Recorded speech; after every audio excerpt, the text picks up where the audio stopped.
Let's discuss sodium carbonate. Sodium carbonate is popularly known as washing soda. इसको washing soda के नाम से ये बहुत ज्यादा प्रसिद्ध है यानी फेमस है। Now commercially it is prepared by salvage method, याद रखे। सो इट इज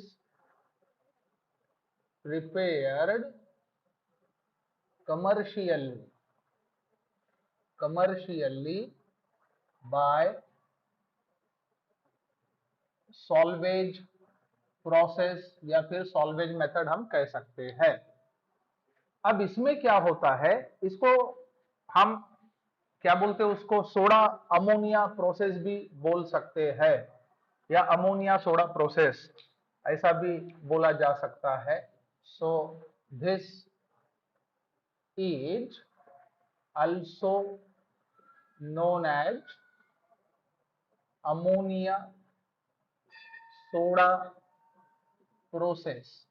इसको अमोनिया सोडा प्रोसेस कहा जा सकता है। अब इसमें जो रॉ मटेरियल हम इस्तेमाल करेंगे that happens to be NaCl, उसके बाद milk of lime and ammonia. So raw materials are raw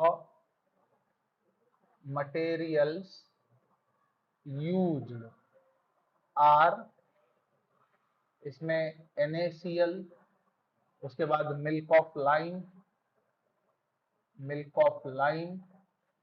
and ammonia that is NH3। These are the raw materials. अब इसमें क्या होता है कि CO2 गैस को हम बबल करते हैं in the solution of NaCl saturated bye ammonia. ऐसा करने से हमें सोडियम बाइकार्बोनेट मिलेगा। सो याद रखें, so in this method CO2 gas is bubbled in solution of NaCl saturated by ammonia to form sodium hydrogen carbonate. So NaHCO3 common ion effect के वजह से डिपॉजिट होगा। So which is deposited due to common ion effect, याद रखें। Now let's see how this can be given. So ammonia के साथ सबसे पहले एक्वियस अमोनिया के साथ CO2 रिएक्ट करेगा, that will lead to the formation of ammonium bicarbonate. This is ammonium bicarbonate जो हमें सबसे पहले मिलेगा, ammonium bicarbonate. Then later on ammonium bicarbonate that is NH4H CO3 prefer to react with NaCl producing NaHCO3 which get deposited along with NH4Cl। सो इसको आप क्या करोगे, filter करोगे और इग्नाइट करोगे। फिल्टर करके जब हम इग्नाइट करेंगे इस पीपीटी को, तब जाके हमें सोडियम कार्बोनेट मिलेगा। So it is filtered and ignited to get Na2CO3। एक चीज याद रखें, सो इसमें हम कुछ इस तरह से दिखा सकते हैं। सो NaHCO3, इसको आप जब इग्नाइट करोगे आपको Na2CO3 मिलेगा along with CO2 and water। So in this manner Na2CO3 is obtained। अब देखिए जो NH4Cl as a side product हमें मिला, that is to be treated with calcium hydroxide that is milk of lime to get ammonia back, और वो ammonia हम फिर से यूज कर सकते हैं।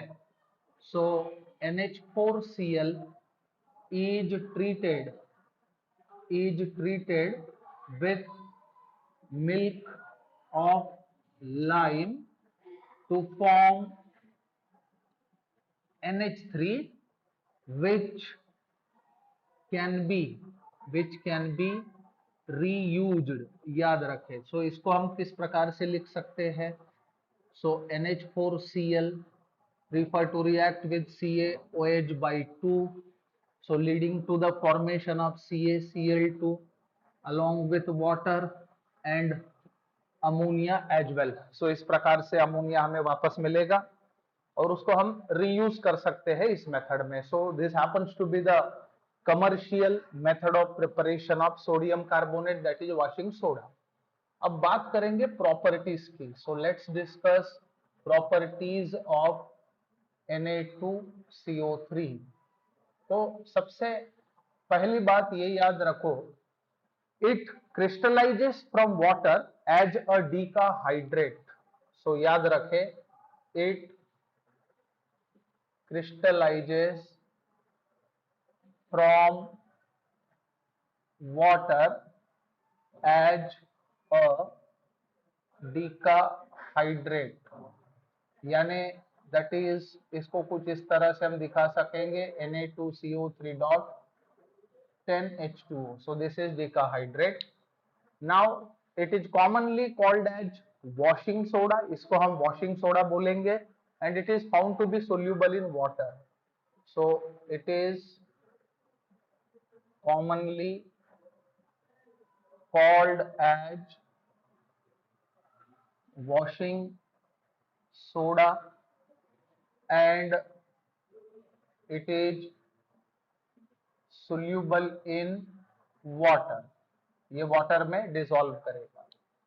अब देखिए, अगर इसको हम हीट करते हैं तो क्या होगा? So let's see action of heat. अब देखिए, सोडियम कार्बोनेट डीकाहाइड्रेट जब हम एट अबाउट 373 केल्विन हीट करेंगे, तब वो वाटर ऑफ क्रिस्टलाइजेशन लूज करेगा and will get converted into monohydrate, याद रखें। So on heating at about 373 Kelvin, it get converted into monohydrate, यानी 10 में से 9 मोल्स जो है वाटर ऑफ क्रिस्टलाइजेशन वो लूज किए जाएंगे। So this is the decahydrate of what? Sodium carbonate. We are heating this at about 373 kelvin. ऐसा करने से हम लोगों को मोनोहाइड्रेट मिलेगा, जहां पे out of 10 9 moles of water get lost. अब अगर हम फर्दर हीट करते हैं, यानी 373 केल्विन से ज्यादा अगर हम हीट करें, तो ये अनहाइड्रस Na2CO3 देगा, जिसे हम बोलेंगे soda ash. So on further heating at temperature greater than 373 Kelvin, anhydrous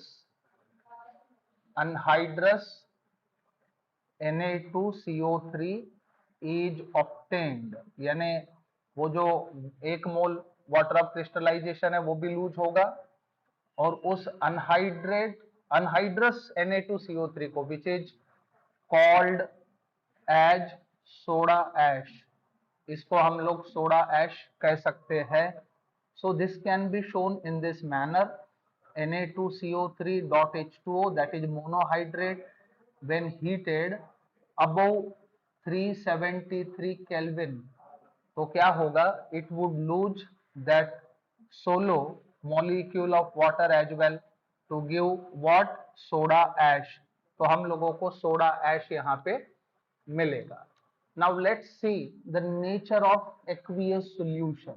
Nature of aqueous solution of Na2CO3। तो सबसे पहली बात हमें ये समझ लेना है कि Na2CO3 is salt of weak acid H2CO3 and strong base NaOH। तो इसको जब हम वाटर में डिसॉल्व करेंगे तो ये हाइड्रोलिसिस देगा, याद रखें। तो सबसे पहले Na2CO3 is salt of weak acid that is H2CO3 and strong base that is NaOH. तो इसको जब हम वाटर में डिसॉल्व करेंगे it would hydrolyze. So when dissolved in water it undergoes hydrolysis as. अब देखो हाइड्रोलिसिस कैसे हम दिखा सकते हैं. सो Na2CO3 when dissolved in water gives NaOH and H2CO3. यानी जिस एसिड और बेस से ये प्रोड्यूस हुआ वही एसिड और बेस हमें वापस से मिलेगा. ये चीज याद रखना. तो अब इसमें एक चीज ये भी है कि जो बेस है, base is stronger and acid is weaker. Acid weak है और बेस कैसा है, स्ट्रॉन्ग है. जिस वजह से हम लोग देखिए आयोनिक रिएक्शन कैसे लिख सकते हैं. अब देखो ionic reaction according to ionic theory. So what ionic theory suggest, ionic theory के अनुसार जो भी स्ट्रॉन्ग इलेक्ट्रोलाइट होता है उसे हम आयंस में लिख सकते हैं क्योंकि उसका कंप्लीट डिसोसिएशन संभव है. तो देखिए ionic reaction is given as. अब इसका आयोनिक रिएक्शन कैसे लिखेंगे. Salt is often strong electrolyte. So इसको हम लोग आयंस में लिख सकते हैं इस प्रकार से. वाटर इज वीक इलेक्ट्रोलाइट, तो उसको हम आयंस में नहीं लिख सकेंगे. NaOH is a strong base, so it would dissociate completely in this manner. But acid हमारा वीक है, सो उसको भी हम आयंस में नहीं लिख सकते. अब देखिए दोनों तरफ के जो कॉमन आयंस है वो बैलेंस हो गए, कैंसिल हो गए. तो अब बचा क्या हमारे पास, CO3 2- plus twice of H2O give rise to twice of OH- plus H2CO3. So this is anionic hydrolysis. यानी क्या हो रहा है, anion of salt that is Na2CO3 reacting with water producing basicity. So याद रखे due to anionic hydrolysis, aqueous solution of Na2CO3 is basic in nature. यानी जो aqueous solution होगा उसका जो pH है वो हम क्या बोलते हैं कि 7 से ज्यादा एक्सपेक्टेड है. अब इसके बाद हम बात करेंगे यूजेस की. So let's discuss uses of Na2CO3. तो सबसे पहली बात ये याद रखो, इसको हम ग्लास, उसके बाद सोप, बोरॉक्स, कॉस्टिक सोडा प्रिपेयर करने में यूज करते हैं. So it is used in preparation of glass, उसके बाद बोरॉक्स, उसके बाद कॉस्टिक सोडा एटसेट्रा. सो ऐसे इंपॉर्टेंट चीजें बनाने में इसका हम लोग उपयोग करते हैं. मान के चलो हार्ड वाटर है तो उसको सॉफ्ट करने के लिए भी हम इस चीज का इस्तेमाल कर सकते हैं. सो इन सॉफ्टनिंग ऑफ हार्ड वाटर, हमने प्रोसेस को डिटेल में पिछले लेक्चर में देखा था. उसके बाद ये एक बहुत अच्छा रिएजेंट है केमिकल एनालिसिस के लिए, चाहे वो क्वालिटेटिव एनालिसिस हो या फिर क्वांटिटेटिव एनालिसिस हो. So in chemical analysis as a reagent, इसको लेबोरेटरी रिएजेंट के तौर पे हम लोग यूज कर सकते हैं. उसके बाद इसको paper industry, paint industry, textile industry में हम यूज कर सकते हैं. सो इन पेपर, उसके बाद पेंट, उसके बाद टेक्सटाइल इंडस्ट्रीज हम लोग Na2CO3 को यूज कर सकते हैं या इस्तेमाल कर सकते हैं. So it was all about sodium carbonate.